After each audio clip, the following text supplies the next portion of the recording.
Hi, this is Craig Ballantyne from turbulencetraining.com and ttmembers.com, and today I want to talk about a bit of a pet peeve of mine in terms of program design, and also give you a pretty good lesson about lower body training. So we're going to talk about split squats and lunges, when to use them, what to start with, and how to progress. So one of my pet peeves about training is seeing beginners in the gym doing lunges that have no business doing that exercise, because it's a very difficult exercise.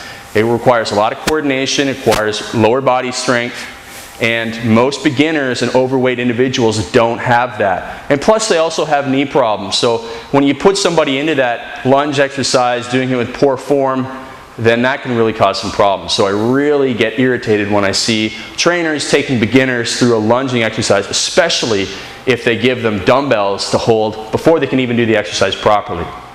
So what I like to do is have people start with split squats instead of lunges. If you don't know what a split squat is, all it is simply a stationary lunge. So you're in this position, drop your hips straight down, and come back up. Now the great thing with that exercise is we can do it with assistance. So if you have your beginner client, you take them over to the wall or to a pole where they can hold on to something, get in that split squat position, lower themselves down slowly, and drive back up. And that can really help them get the feel of the muscle, because if you ever have watched a beginner train in the gym, one of their most common questions is, what muscle group is that working?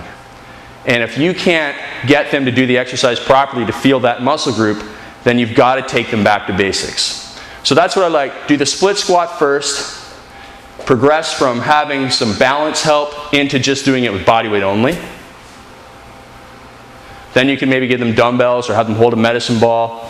And then I have a 3-step progression for lunges. So for the first lunge, I still don't want them to be doing forward lunges, so I get them to do reverse lunges instead, because that is a little bit easier. This working leg stays stationary and they come back up. So they can just slide that foot back, drop down, come back up.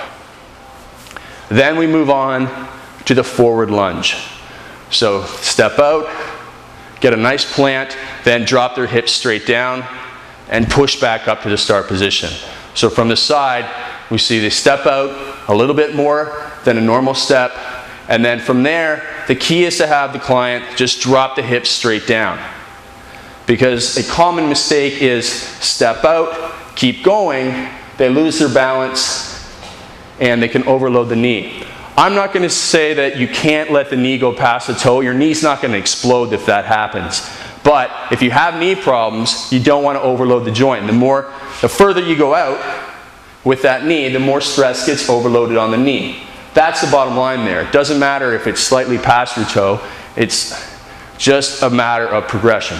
So make sure that the client steps out, drops straight down, comes back up.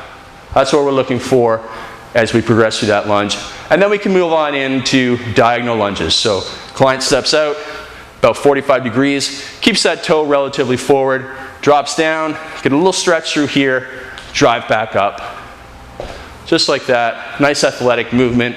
And as you get a more athletic individual, more advanced, it's a great warm-up exercise because you can really step out and get a strong stretch here and a nice range of motion.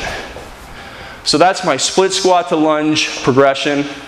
And for all trainers, just be conservative. Start with the split squat. Get your clients able to know what muscle groups they're working, and you'll help them out.